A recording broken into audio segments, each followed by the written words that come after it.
안녕하세요. 저는 얼마 전 이혼하고 아이들과 살게 된 평범한 40대 여성입니다. 정말 아직도 이혼한 과정을 생각하면 미치고 환장할 일이지만 사람들이 진짜 이런 나쁜 사람들에 대해 알아야 할 것 같아서 이렇게 사연글을 쓰게 됐어요. 저와 남편은 정말 평범한 사람들이었고 평범하게 결혼을 하게 된 커플이었어요. 둘 다 평범한 월급쟁이였고 본가가 같은 동네라는 공통점 덕분에 더 빨리 친해졌죠. 정말로 모난 곳도 없고 시댁에 문제가 있는 것도 아니었어요. 친정도 시댁도 잘 사는 편은 아니었지만 둘 다 비슷했으니 그게 더 낫다고 생각했죠. 그런데 10길 물속은 알아도 한 길 사람 속은 모른다잖아요. 시댁 사람들이 그런 사람들일 줄이야 상상도 못했죠. 처음으로 이상하다는 것을 느낀 것은 결혼 4년 차였을 때예요. 남편이 휴가를 앞두고 있던 여름에 몸을 만들겠다며 8kg짜리 아령을 들고 운동하다가 발가락에 아령을 떨어뜨려서 발가락 골절을 입게 됐어요. 불행인지 다행인지 엄지발가락은 다치지 않았지만 나머지 3, 4, 5번 발가락이 부서졌어요. 발가락 뼈뿐만이 아니라 발등뼈도 문제가 생겨서 결국 수술을 해야 했고 핀도 박아야 했죠. 한마디로 대공사였어요. 나오는 병원비와 수술비는 그때그때 생활비에서 냈고요. 실비보험을 제가 내고 있었으니 당연히 실비보험에서 돈이 나올 거라고 생각했거든요. 그런데 수술비가 생각보다 많이 나와서 생활비가 좀 모자라더군요. 여보, 얼마 전에 보험 청구하지 않았어? 진단금이랑 수술비 그거 나왔으면 나한테 줘야 해? 우리 지금 생활비 너무 모자라. 그거? 일단 신청은 해놨는데 한번 알아볼게. 조금만 기다려줘. 그런데 생활비 많이 모자라? 응, 이번 달 초에 당신이 교육 듣는다고 40만 원 가져갔잖아. 그것 때문에 좀 힘들어. 저와 남편은 통장을 합친 건 아니었어요. 결혼하면서 오랫동안 몰던 중고차를 팔고 새로운 차를 사느라 대출을 받았고 집을 구매하면서 또 대출을 받았죠. 남편 앞으로 150만 원 넘게 대출금이 들어가고 있는 실정이라 필연적으로 제가 생활비를 부담하고 있었거든요. 그러다 보니 이런 식으로 돈이 나가면 제 월급에서 돈을 더 써야 하는 일이 생겼던 거죠. 그날의 대화는 대수롭지 않게 넘어갔어요. 그런데 수술한 지 2주가 넘어가는데도 보험금이 나오지 않더군요. 퇴원 시에는 입원비 관련한 보험금이 나와야 하는데 말이죠. 답답한 마음에 남편에게 먼저 말을 꺼냈어요. 혹시 보험 어떻게 됐어? 혹시 결격 사유라도 있었던 거야? 그런 건 아니고, 그런데 병원비 많이 나왔어? 우리가 모아놓은 돈에서 좀 뺏었으면 안 될까? 그 돈으로 써도 상관은 없는데 그래도 보험이 왜 안 나오는지는 알아야 할 거 아니야. 당신 보험이 생활비에서 나가는데 도움이 안 될 것 같으면 없애는 게 맞고 더 좋은 데로 갈아타면 되니까. 그렇게 말하면서 남편을 봤는데 남편은 곤란한 얼굴을 하고 있더라고요. 거기에서 뭔가 있는 것 같다는 생각이 들었어요. 남편이 원래 손해보는 걸 싫어했거든요. 계산을 꼼꼼하게 잘하고 관리도 잘하는 사람인데 보험 하나 가지고 저런 곤란한 얼굴을 하는 건 중간에 문제가 있다는 이야기잖아요. 그래서 남편을 추궁했어요. 보험 약관 한번 보여줘. 문제가 뭔지 내가 찾을 테니까. 여보, 그냥 이번 한 번만 넘어가면 안 될까? 나도 말하기 좀 그래서 그래. 도대체 뭐 때문에 이렇게 당신이 저 자세로 나와? 다음에도 이런 일 없으리란 보장 없잖아. 그러면 그때마다 생활비 뭉텅이로 날아가는 거고. 그럼 보험은 왜 넣어? 빨리 보여줘. 남편이 아무것도 안 하고 지켜만 보길래 저는 답답한 마음에 중요한 서류를 넣어두는 서랍부터 열어댔어요. 그리고 제가 원하던 서류를 찾았죠. 그런데 남편 실비의 피보험자가 남편이고 계약자, 즉 계약을 체결한 사람이 시모로 되어 있더군요. 게다가 수익자도 시모였어요. 저는 설마 하는 마음으로 남편을 쳐다봤어요. 남편이 고개를 푹 숙이더군요. 설마 어머님이 청구금액 다 가져간 거야? 당신 이거 처음부터 알고 있었어? 그거 나 사회생활 시작할 때 엄마가 아는 사람 통해서 받아준 거거든. 그래서 결혼 전까지 엄마가 돈 내주고 있어서 일단 엄마가 계약한 거기도 하고 나도 별 생각 없었지. 남편 말에 제가 답답한 듯 남편에게 따졌어요. 결혼 전이야. 어머님이 돈 내셨다 하니 보험금 나온 걸 드린다는 게 잘못됐다거나 나쁘다고는 생각 안 해. 그렇지만 결혼 후에도 어머님이 그걸 가져가신다는 걸 알았으면 이 보험을 어떻게 고칠 생각을 해야지. 돈은 우리 생활비에서 나가는데 혜택을 우리가 못 받는 건 문제가 있는 거잖아. 그렇긴 한데 엄마한테 이야기하는 것도 좀 그렇고 이번만 그냥 넘어가면 다음에는 이야기 한번 해볼 테니까. 분란을 피하고 싶은 건지 남편은 계속 다음에 하자고 미루더군요. 저는 그럴 생각이 없었어요. 수술비에 입원비까지 보험에서 다 나올 거라 생각하고 편하게 돈을 써댔는데 그 여파로 지금 당장 생활비가 모자라게 생겼으니까요. 어머님한테 가서 이야기하자. 이건 나중에 해야 할 일이 아니라고. 나중에 또 문제 생기면 어떡할 거야? 여보, 그러지 말고. 말리는 남편을 이끌고 시댁으로 갔어요. 시모가 뜬금없이 찾아온 저희 부부를 보고 묻더라고요. 무슨 일로 이런 시간에 찾아와? 연락도 없이. 어머님, 이 사람 보험 청구한 금액 어머님이 다 가져가신 거 사실이에요? 제 말에 시모가 눈을 새초롬하게 뜨더니 딴짓을 하며 말하더군요. 내가 그 보험 들어준 계약자니까 당연히 나한테 돈이 다 들어오지. 내가 들어준 거 아니냐? 아들이 피보험자고 내가 계약자니까. 어머님, 그럼 보험을 넣으신 이유는 뭐예요? 보험을 왜 넣다니? 당연히 아플 때 도움되라고 넣었지. 지금 그걸 어머님이 가져가시는 바람에 도움이 하나도 안 되고 있어요. 저희 생활비 펑크 났거든요. 그리고 아픈 사람은 남편인데 왜 남편한테는 도움 하나도 안 되고 어머님한테 돈이 들어가는 건지 솔직히 이해가 안 돼요. 계약을 그렇게 했는데 그럼 어쩌냐? 너 설마 그 돈 때문에 여기 와서 나 잡는 거니? 잡는 게 아니라 확실하게 하고 넘어가려고요. 솔직히 이제 그 보험비도 저희가 받아와서 내는데 왜 어머님이 그 돈을 가져가는지 모르겠네요. 청구 금액 돌려주실 거죠? 내가 그 돈을 왜 줘야 하는지 모르겠구나. 엄연히 그런 보험이야. 내가 아들 보험 들어주면서 그 정도도 못하니?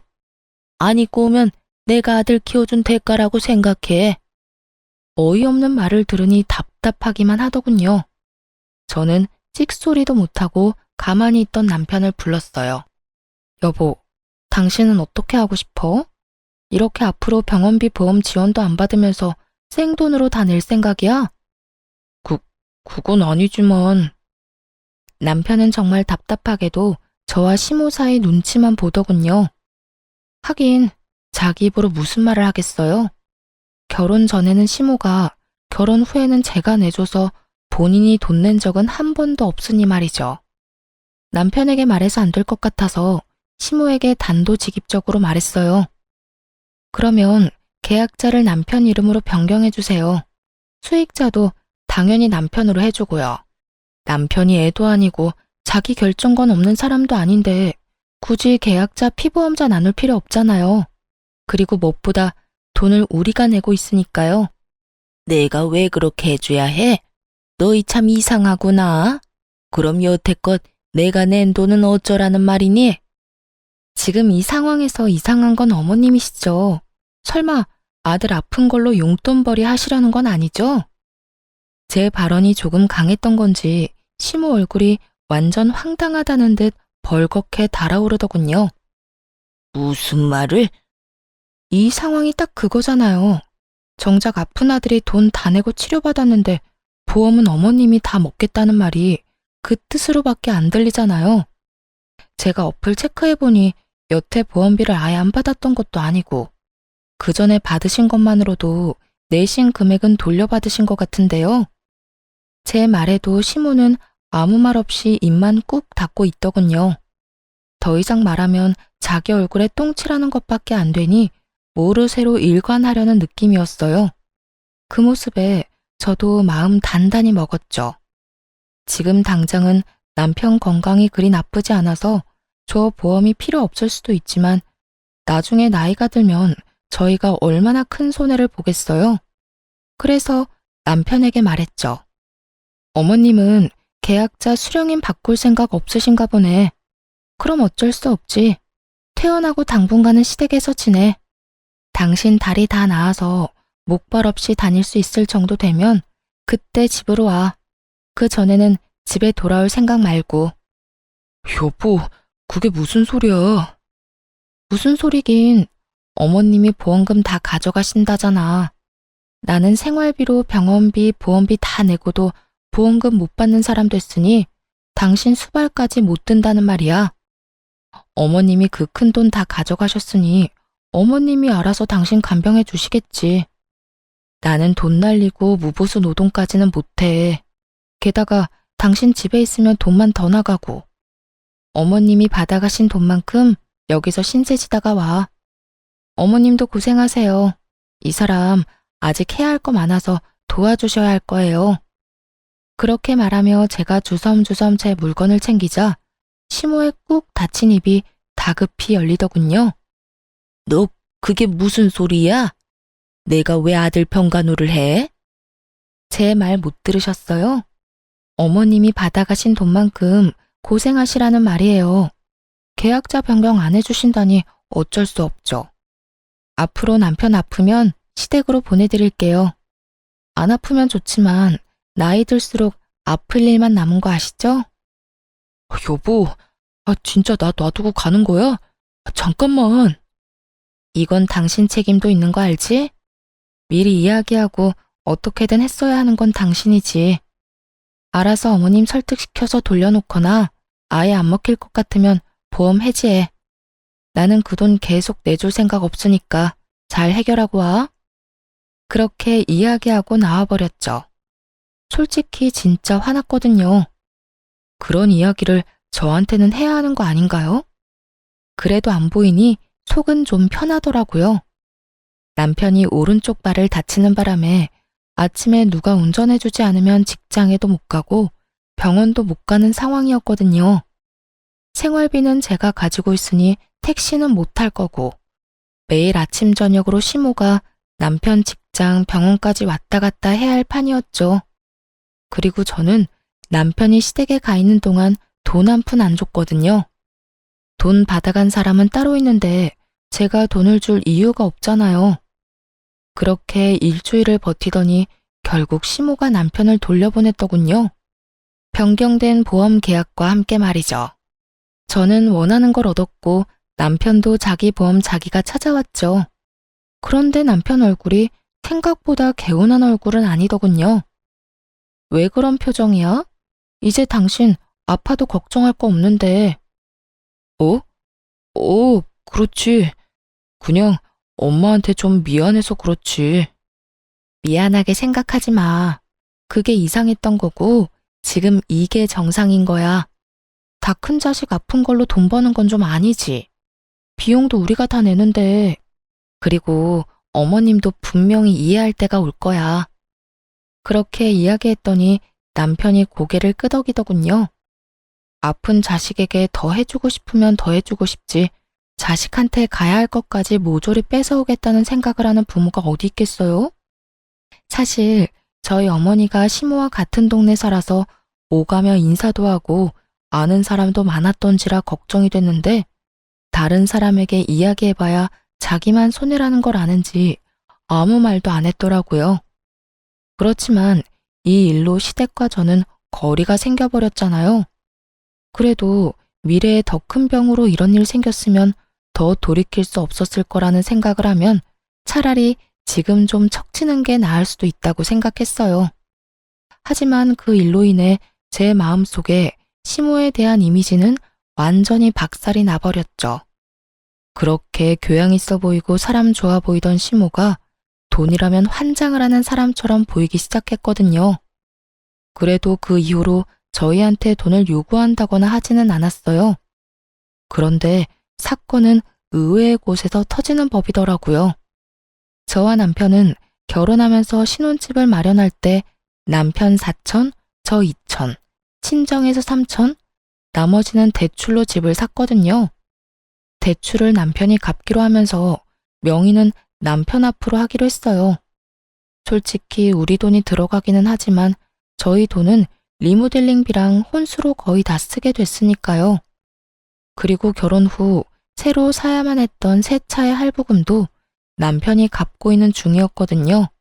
그래서 제가 10년째 생활비를 충당 중이었어요. 여보, 미안한데 40만 원만 생활비에서 가져갈 수 있을까? 사촌 동생이 과일 장사 시작했잖아. 가서 좀 팔아주기도 해야 하고 얼마 전에 첫째가 낸 문콕 사고도 돈 물어줘야 하거든. 당신 남는 돈은? 월급에서 대출금 갚고 나서도 돈 좀 남잖아. 얼마 전에 본가에서 보일러 고장났다고 해서 그거 고치는데 돈 좀 썼어. 그래서 이번에는 돈이 없어. 아, 그거 가져가면 나 남는 돈 거의 없어. 자동차 할부는 이제 끝날 때 되지 않았어? 3달 정도면 끝나. 그러면 나도 좀 여유로워지니까 당신 도와줄 수 있겠지. 그때까지만이야. 조금만 도와줘. 필요한 돈이긴 했어요. 애가 문콕을 하는 바람에 상대 차량 문짝을 갈아줘야 했거든요. 그렇지만 한 번에 40만 원이라는 돈이 나가니 생활비가 진짜 휘청하더라고요. 그래도 어쩌겠어요. 필요하다니 줘야죠. 그 전에도 남편은 생활비에서 그렇게 돈을 자주 빼갔어요. 작년까지만 해도 남편이 매달 드는 교육과 헬스장 비용으로 매달 30만 원씩 나갔었죠. 그 외에 경조사 비용으로도 자주 가져갔고요. 생활비를 비상금 정도로 생각하는 남편을 보며 그 집도 차 할부금이 다 끝나면 괜찮겠지 하는 생각을 했어요. 그런데 남편에게 돈을 빌려주고 정말 오랜만에 가계부를 살펴보는데 이상하게도 남편이 매달 4, 50만 원씩 꼬박꼬박 가져가고 있는 걸 발견했거든요. 물론 이유는 다 달랐지만 정말 한 달도 빠짐없이 매달 가져갔어요. 그리고 항상 10일에서 15일 사이에 돈을 빼가는 걸 알게 됐죠. 이상하잖아요. 그래서 남편이 오래전에 만든 체크카드에 통장을 들고 통장 정리를 시작했어요. 하나둘씩 찍혀 나오는 내역을 보면서 저는 점점 입을 다물지 못하게 됐어요. 그 체크카드는 남편이 빚 갚는 용으로 사용하는 카드였는데 제게 빌린 돈이 그 카드로 들어가면 모조리 아파트 대출금으로 들어가더라고요. 게다가 아파트 대출금도 제가 생각했던 것보다 금액이 적었고 차 대출금은 이미 끝나 있더라고요. 순간 부들부들 떨리더라고요. 여태껏 150만 원이 넘는 금액을 대출금과 이자로 내고 있다고 생각했기 때문에 제가 생활비를 내고 있었는데 실제로는 모든 걸 다 속이고 있었다니. 남편이 계산을 잘하고 꼼꼼하니까 맡겨뒀던 일이 결국에는 제 살까먹는 일이었던 거죠. 이걸 어떻게 할까 생각하다가 한 가지 좋은 생각이 떠올랐어요. 제 돈으로 대출금 갚는 걸 알게 됐으니 그걸로 하나 당당하게 요구할 수 있는 일이 생겼거든요. 여보, 우리 이 집 벌써 산지 10년이나 됐잖아. 이제 슬슬 공동 명의로 해줄 수 없어? 저는 야근 후에 집에 온 남편에게 그렇게 말을 꺼내자 남편이 순간 멈칫하더군요. 그러더니 저를 한번 슬쩍 보고는 다시 식사를 하며 말했어요. 그건 안 돼. 내가 돈 갚고 있는 거 알잖아. 솔직히 10년간 내가 다 갚았는데. 그리고 누구 명의면 무슨 상관이야? 우리한테 문제가 있는 것도 아니고. 나 죽으면 어차피 다 당신이랑 애들 건데. 그러니까 누구 명의면 무슨 상관인데? 그러면 공동명의 해도 되잖아. 아니, 도대체 갑자기 왜 공동명의를 해달래? 10년간 아무 일 없이 잘 지내왔잖아. 내가 어제 당신 통장 정리하면서 알게 됐거든. 나한테서 받아간 돈 다 대출금으로 들어가고 있던데, 그리고 차 대출금도 벌써 다 갚았더만. 대출금 금액도 나한테 말했던 것보다 더 적고. 제가 그렇게 말하자 남편이 인상을 팍 쓰더군요. 그걸 당신이 왜 봐? 그거 사생활 침해야. 그럼 난 그거 모르고 내내 당신한테 뒤통수 쳐맞고 있어야 됐어? 당신 진짜 어이없다. 내 돈으로 생활비하고 대출금까지 갚았으면 당연히 내가 원하는 것 정도는 해줘야 하는 거 아니야? 왜 나만 죽어라 돈 대고 있는데? 그럼 이참에 말해봐. 나한테 가져간 돈이랑 당신이 원래보다 부풀린 대출금 다 어디로 가져가는 건데? 제가 그렇게 이야기하자 남편도 아무 말 못하더군요. 솔직히 공동명의를 안 해주는 이유를 모르겠더라고요. 내가 그거 다 봐주겠다고. 그러니까 공동명의 하나 해달라는 건데 그게 그렇게 힘들어? 막말로 내가 내 월급으로 내 용돈 썼어? 내 월급으로 생활비 하느라 모아놓은 돈도 많이 없는데 너는 나 몰래 뒷주머니 차고 있었잖아. 이 집에 기여하는 돈으로만 본다면 제가 남편보다 돈을 더 많이 내고 있었는데 말이죠. 남편의 저런 모습을 보니 저도 부글거렸어요. 그래도 해주겠다는 말은 절대로 안 하는 남편을 보며 저도 마음을 굳게 먹고 말했죠. 그래, 당신 맘대로 해. 대신 당신은 생활비 쓰지 마. 집에 있는 전기, 난방도 쓰지 말고. 그것도 내 생활비로 내잖아. 아, 제발 좀. 이런 식으로 유치하게 굴지 마. 먼저 치사하게 군 게 누군데? 너 하는 행동이 괘씸해서라도 나 너 용서 못해. 당분간 당신한테는 절대로 생활비 안 줄 거니까 알아서 해. 그 뒤로 정말 남편에게 1원 한 푼 안 줬어요. 난방이랑 전기도 못하게 막아버렸고 냉장고에 음식도 못 먹도록 아이들 음식도 단품 요리로 만들어서 바로 먹어버렸어요. 밥도 딱 애들이랑 저 먹을 만큼만 만들어서 먹고요. 식재료만으로는 만들어 먹을 수 없으니 남편은 며칠간 라면만 먹더군요. 그렇게 치사하고 깐깐하게 구니 한 3개월이 지나자 남편이 저에게 항복의 메시지를 보냈어요. 미안해. 내가 사과할게. 그러니까 이제 제발 그만해. 시켜 먹는 것도 하루 이틀이고 아침 거르는 것도 익숙하지 않은 사람에게는 더 힘든 법이거든요. 결국 그걸 견디지 못한 남편이 저에게 먼저 사과를 하게 된 거죠. 미안하면 공동명의나 해줘. 솔직히 나도 이렇게 치사하게 굴기 싫거든. 근데 여태껏 들어간 내 돈이 아까워서라도 그러면 안 되는 거잖아. 그리고 결혼할 때 언젠가는 공동명의 해준다고 했잖아. 그 말 지금 지킨다고 생각해. 10년간 나한테 돈 부풀리고 가져갔으면 이 정도 요구가 그렇게 큰 건 아니잖아. 그치? 제 말에 남편이 한숨을 푹 쉬더니 그러더군요. 알았어. 공동명의 해줄게. 저는 기분이 너무 좋았어요. 그렇지만 너무 티내지 않으려고 노력했죠. 사실 결혼 초에는 공동명의는 해도 안 해도 그만이라는 생각을 하고 있었는데 결혼 10년 차 되니 제 재산을 가지고 싶다는 생각이 들었거든요. 게다가 제가 돈을 안 버는 것도 아니고 그걸로 집에 생활비로 다 쓰는데 제 앞으로 된 재산이 아무것도 없다는 것도 좀 싫었고요. 그래서 남편이 공동명의 해줄 날만 기다리고 있었죠. 그런데 그 다음날 시모가 저희 집에 찾아왔더군요. 너 이게 도대체 뭐 하는 짓이니? 네가 뭔데 공동명의를 요구해? 네가 한 게 뭐가 있는데 내 자식 재산을 넘봐? 어이가 없었어요. 다짜고짜 와서 저한테 이런 막말을 하다니. 남편은 그런 시모를 말리려 애쓰더라고요. 놔봐. 넌 바보 등신이야? 어떻게 된 게 네 손 안에 들어온 것도 못 지켜서 이 난리야? 시모의 그 말에 저도 빈정이 확 상해버렸어요. 솔직히 왜 제가 저런 소리를 들어야 하는지 모르겠더라고요. 그래서 저도 시모에게 이야기했죠. 어머님, 남편이 그간 저한테 가져간 돈이 얼만지 아세요? 그리고 남편이 그간 대출금 부풀려서 이야기해서 생활비 지원조차 안 하고 뒷주머니 찬 게 얼만지는 알고 그런 말씀 하시는 거예요? 그게 무슨 소리야? 집값 낸 사람이 집주인이지. 그러니까요. 그 집 대출금도 제 돈 가져가서 냈던데 그것도 모르고 지금 여기 와서 저한테 이러시는 거예요? 뭐? 그게 무슨 소리야? 시모가 처음 듣는 내용인 듯 남편을 쳐다보더군요. 남편이 한숨을 푹 쉬고는 시모에게 말했어요.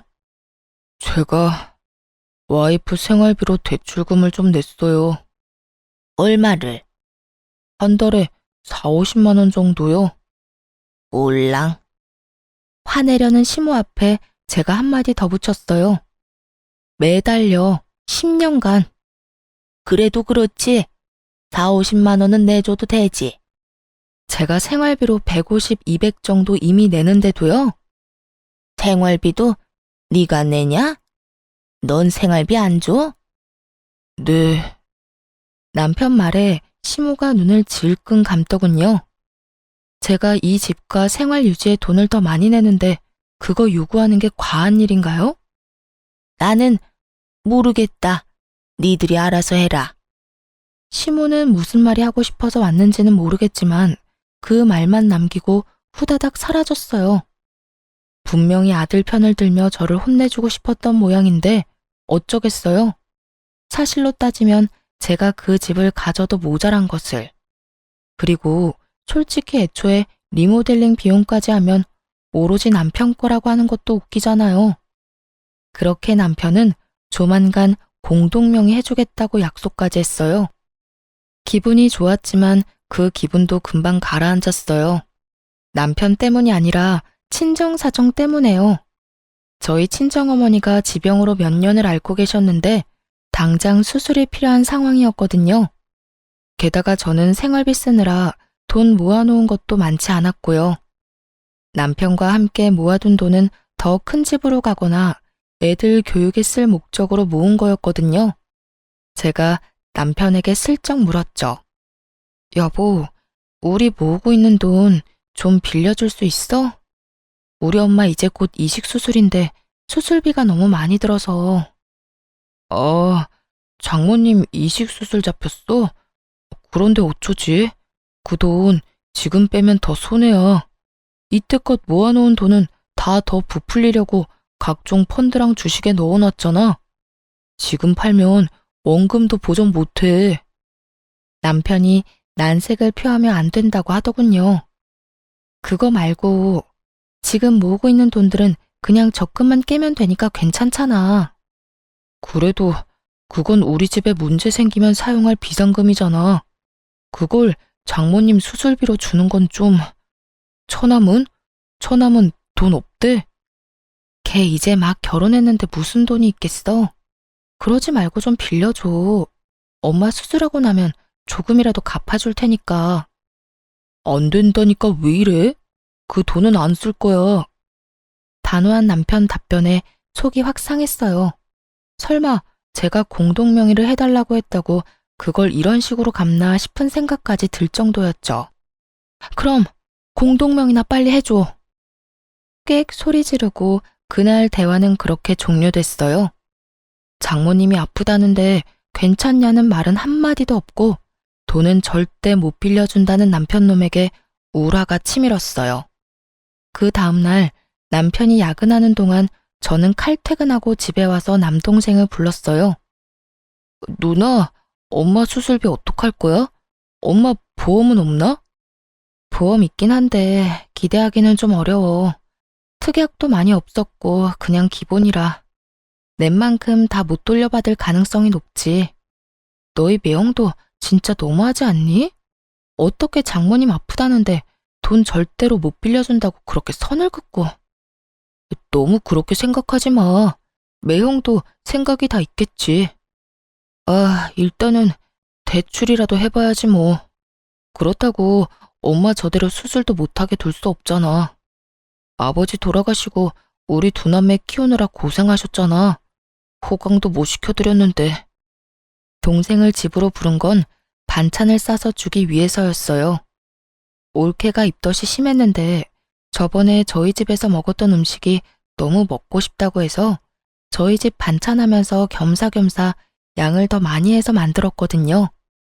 그래서 동생을 불렀는데 엄마 수술 이야기 때문에 커피 한잔하며 이야기하다가 시간이 좀 늦어졌죠. 남편은 아직 들어오지 않고 있어서 이만 동생을 보낼 생각이었어요.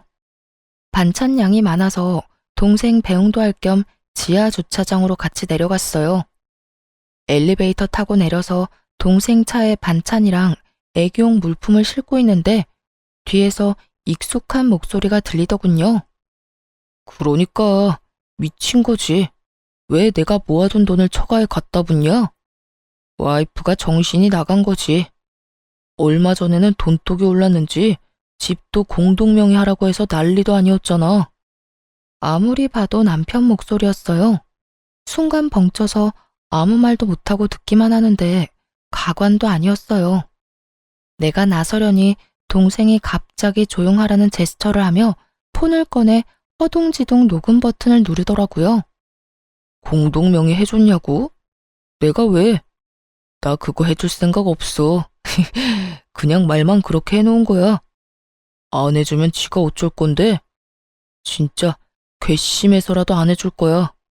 그리고 자기 엄마 아픈 걸 왜 내 돈으로 해결하려고 하는지 이해가 안 간다니까. 돈이 너무 아깝잖아. 어차피 곧 죽을 사람 병원비를 왜 우리가 내? 그리고 늙어서 그 수술비 정도도 마련 못해서 끙끙거리는 것도 웃기고. 여하튼 처가 식구들 진짜 완전 비호감이야. 이야기를 듣는데 귀가 썩는 기분이 들더라고요. 그런데 더 놀라운 이야기가 그 뒤에 나왔어요. 그리고 저번에 보험이랑 대출 와이프한테 걸린 거 생각하면 아직도 한숨 나온다니까.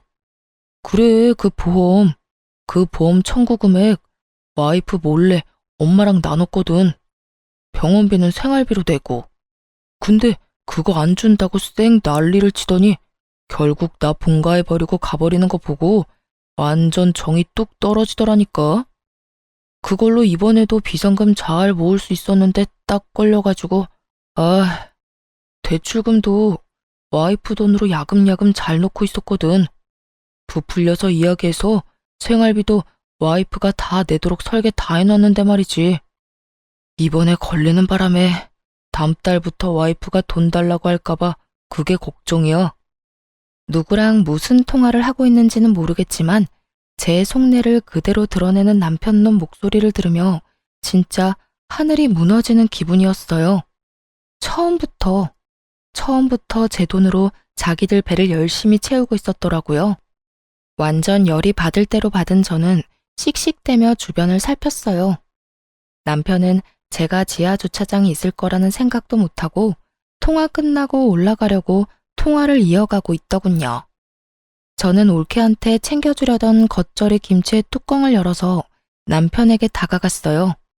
낄낄대며 발끝을 벽에 톡톡 차고 있던 남편놈 얼굴에 겉절이를 확 부었죠. 으이씨, 뭐야?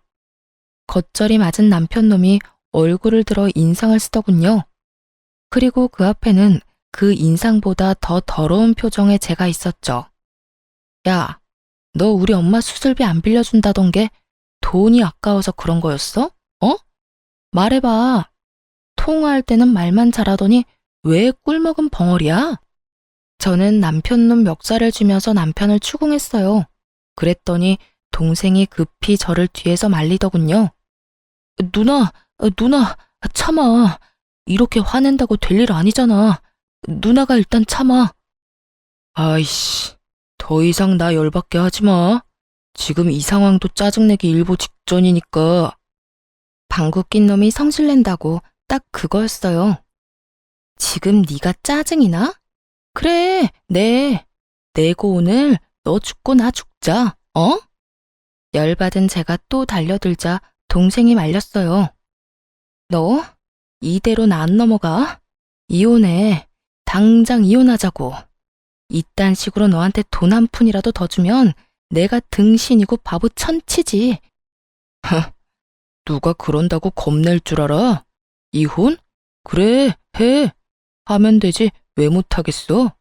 보나마나 내가 더 유리하다고. 진짜 미치고 환장하겠더라고요. 자기가 뭐라고 저렇게 당당한지. 저는 이악 물고 이혼 소송에 들어갔어요. 엄마가 아픈데 저놈 얼굴까지 보고 있다간 속에 천불이 날 것 같았거든요. 소송 진행 중에 엄마 이식 수술 날짜가 잡혔어요. 엄마한테는 이혼한다는 말 안 했거든요. 괜히 걱정하고 스트레스만 받으실까 봐요. 수술 다 끝나면 이야기할 생각이었죠. 수술 며칠 전 엄마가 저랑 동생 불러서 그러더군요. 혹시라도 수술 잘못되거나 문제 생기면 엄마 폰 안에 사진 첩봐. 엄마가 거기에 너희들한테 조금이라도 물려주려고 모아둔 것들 사진 찍어놨어. 비밀번호도 거기 같이 있고 사망보험금도 얼마 전에 물어보니 꽤 많이 나올 것 같고 모아둔 돈이랑 엄마 살던 집, 내 앞으로 된 시골 땅 팔면 너희 앞으로 3억씩은 돌아갈 거야. 그리고 수술비도 걱정하지 말고 무조건 그 통장에 있는 돈 써.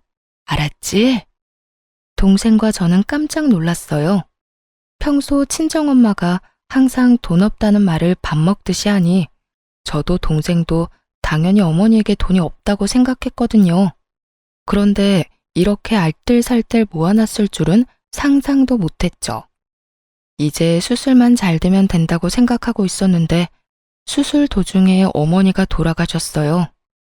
면역력이 너무 약해져 있어서 수술을 견디질 못한 것 같더라고요. 정말 너무 슬퍼서 동생과 한참을 울고 장례식도 어떻게 치르는지도 모르게 병원에 있던 장례식장에서 나온 분이 하라는 대로 예예 하며 전혀 실감도 못하고 있었어요. 그런데 장례식을 하는 이틀날 이혼 소송 중인 남편과 시모가 장례식장에 찾아왔더라고요. 슬픔이 분노로 바뀌는데 1분도 안 걸렸어요.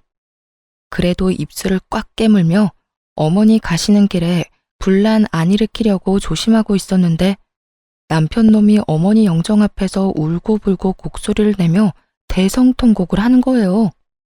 동생과 저는 벙쪘죠. 저 인간들이 왜 저러나 싶었거든요. 남편이 저한테 오더니 제 손을 잡으며 갑자기 뜬금없는 소리를 하더라고요. 여보, 많이 힘들지? 다 괜찮아. 내가 곁에 있잖아. 저는 처음에 제가 잘못 들은 줄 알았어요. 지가 왜 날 걱정해요? 치열하게 한 푼도 안 뺏기려고 이혼 소송 중인데 갑자기 와서 챙기는 척? 착한 척? 환장하고 기가 차서 제가 물었죠. 이게 뭐 하는 짓이야? 당신이 여길 왜 와? 여기 와서 눈물 흘릴 자격도 없는 놈이? 저의 차가운 말에도 남편 놈이 제 손을 꼭 붙잡더니 그러더군요. 많이 속상했지? 내가 다 미안해.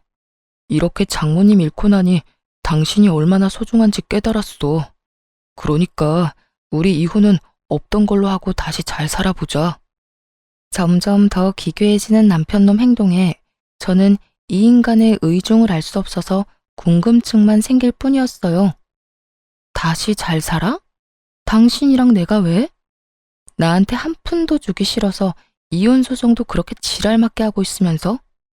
그래, 당신 입장에서는 그렇게 생각할 수 있지. 하지만 다 당신을 위해서였어. 그리고 당신이 원하면 다시 재결합하면 바로 집도 공동명의로 해줄게. 그거 당신이 원했잖아. 남편놈 말에 미치고 팔짝 뛰겠더라고요. 갑자기 재결합 이야기를 왜 하냐고요? 근데 그 의문을 해결해줄 사람이 금방 다가오더라고요. 시모와 어머니의 친구분이셨어요. 어머니 친구분은 보험 설계사로 일했었고 지금은 일을 그만두셨는데 이분이 저희 어머니와 시모 두 사람을 다 알고 있었거든요. 아휴, 그래. 저번에 사망보험금 얼마 나오는지 알려달라고 전화했을 때도 너희 이혼 전혀 모르고 있었어. 그리고 네 시어머니도 둘이 진짜로 헤어질 생각 없어서 네 어머니한테 말 안 한 거라고 하던데 둘이 잘 돼서 어머니 모시면 얼마나 좋아하겠어. 그 보험 설계사의 말을 들으니 이제 알겠더라고요. 이 인간들이 뭘 원했는지요. 엄마가 사망보험금 알아보러 전화한 후에 시모랑 보험 설계사가 통화한 게 틀림없어 보였어요. 보험 설계사가 엄마 재산에 대해 이야기했겠죠. 그러니 돈 때문에 지금 저한테 다시 재결합하자는 이야기였죠. 그리고 지금 이혼 소송이 남편에게 유리한 쪽으로 흘러가지는 않고 있었거든요. 남편은 제가 집값을 내지 않아서 재산 분할을 해줄 수 없다는 상황인데 제가 남편 계좌로 보내준 돈과 생활비에 쓴 돈까지 제가 쓴 금액이 더 많아서 남편 원하는 비율로 안 되고 있었거든요. 자기가 좋은 조건으로 승소할 수 없을 것 같으니 저를 회유하려는 것처럼 보였어요.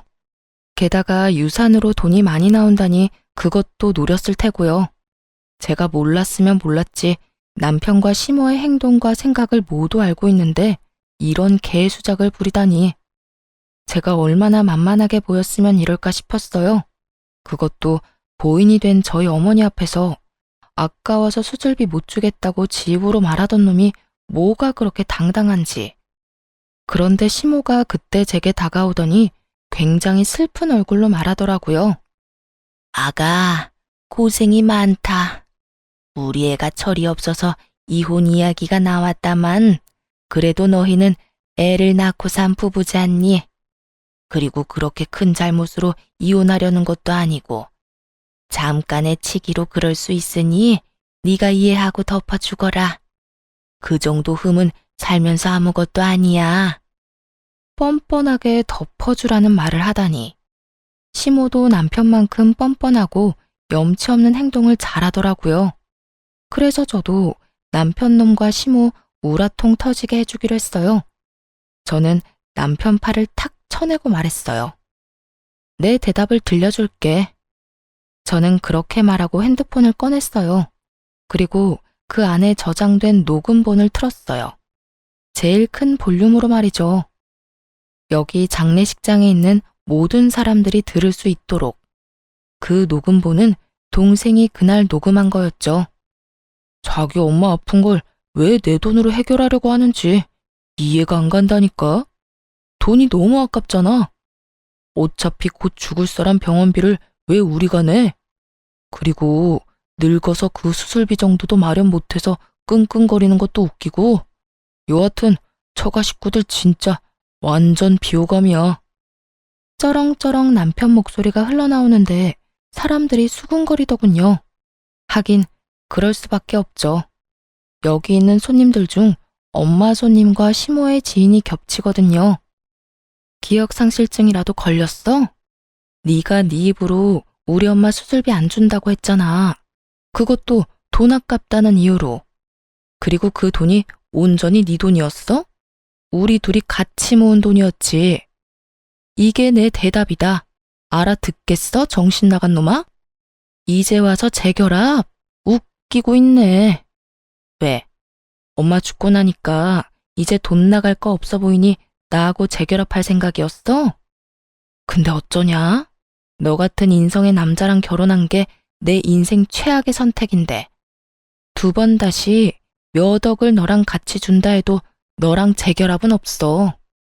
제 말이 끝남과 동시에 장례식장이 웅성거리기 시작했어요. 설마 진짜로 저랬단 말이야? 저게 사위가 아니라 웬수지. 아이고, 저거 모르고 간 고인이 다행인 건지 불행인 건지. 세상에, 겉으로는 며느리가 잘못해서 이혼한다더니 그게 아니라 자기 아들한테 문제가 있었네. 아무리 그래도 처갓집을 저렇게 홀대할 수가 있어? 뒤에 이야기가 더 흘러나올수록 사람들의 이야기 소리는 더 커졌고 시모와 남편은 얼굴이 새빨개져서는 저를 찌를 듯이 노려보더군요. 제가 겁이라도 낼 줄 알았나 봐요. 제가 도리어 더 눈을 똑바로 뜨고 째려보는데 동생이 그 사이에 끼어들어왔어요. 형님, 여기서 형님 반기는 사람 아무도 없어요. 저희 가족들도 누나도 그리고 저희 어머니도요. 그러니까 알아서 좀 빠져주세요. 저렇게 조롱해놓고 저희 어머니 장례식에 오는 건 저희를 무시하는 건가요? 아니면 저희 어머니를 무시하는 건가요? 설마 자기 입으로 저렇게 다 말해놓고 아니라는 말 하실 건 아니죠? 남동생의 그 말에 남편이 주변의 눈치를 살살 보더니 결국 시모를 두고 자기 몸만 빠져 도망치듯 나가버렸어요. 속이 시원하더라고요. 여기 사람들 중에 시모와 남편 아는 사람들이 많았거든요. 지금껏 시모와 남편을 착한 사람이라고 잘못 알고 있다는 것만으로도 완전히 열받았는데 그 사람들에게 다 알려줄 수 있었으니까 다행이라 생각했어요. 결국 남편과 저는 이혼을 했어요. 재산 분할도 저한테 유리하도록 됐죠. 저는 어머니 유산과 재산 분할로 받은 돈 보태서 시모집 근처 좋은 평수로 이사를 갔어요. 그리고 자주 마트에서 시모와 전 남편을 마주쳤거든요. 그전에는 그렇게 기고만장해서 코가 하늘을 찌르더니 지금은 저를 봐도 모른 척하기 바쁘더군요. 왜냐고요? 마트 갈 때마다 아는 사람들이 그런 이야기를 해주거든요. 아유, 고생 많았어. 어떻게 그렇게 되먹지도 못한 인간을 만나서. 그래도 일찍 이혼한 게 다행이지. 그런 놈이랑 같이 살아봐야 저승가에는 어머니 속만 문드러질 테니까. 그렇게 시모와 전 남편이 있는 곳에서 저를 다독이며 자주 말해줬거든요. 솔직히 사람들 입에 오르내리는 일은 저도 좋아하지 않지만 나쁜 인간들 엿먹이려는 일이라고 생각하니 도리어 의욕이 샘솟더라고요. 그렇게 몇 번 그 인간들 있는 곳에서 그런 소리 들으니 결국은 그 인간들도 못 참더라고요. 몇십 년이나 살았던 동네를 쫓겨나듯 도망가게 됐으니까요. 전 남편과 시모가 어디로 갔는지는 저도 몰라요. 하지만 두 사람의 행보가 어디든 이제 저랑은 상관없다고 생각해요. 저도 복수할 만큼 했거든요. 그렇게 돈 좋아하는 두 사람보다 더 많은 돈을 가지게 됐고 두 사람보다 더 좋은 환경에서 살고 있는 걸 봤잖아요.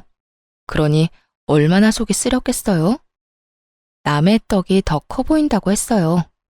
이혼 후에 제가 가진 것들이 참 먹음직스럽게 보인 만큼 자기가 한 선택도 여전히 후회할 가능성이 높았죠. 솔직하게 말해서 대출금을 부풀려서 저 모르게 돈을 모으고 시모와 돈을 나눠 갖고 제 돈으로 대출금을 냈던 일들은 어떻게 보면 제가 이해하고 넘어갈 수 있었던 일이었어요. 그리고 그걸 위해 공동 명의를 내세우기도 했고요. 그런데 아픈 장모에게 들어갈 돈이 아까워서 빌려주지 않았다는 건 참을 수 없는 일이었어요.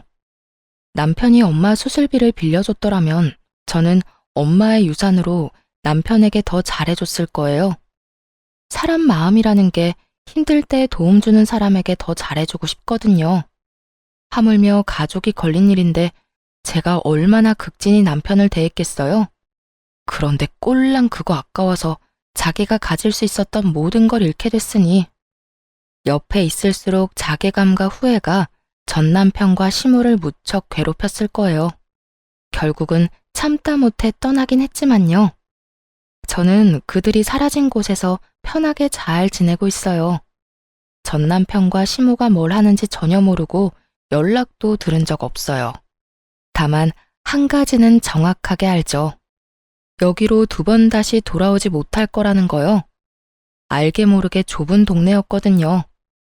제 결혼은 그렇게 확실하게 끝이 났죠. 여러분, 들어보니 어떠세요? 정말 세상에 이상한 사람 많죠?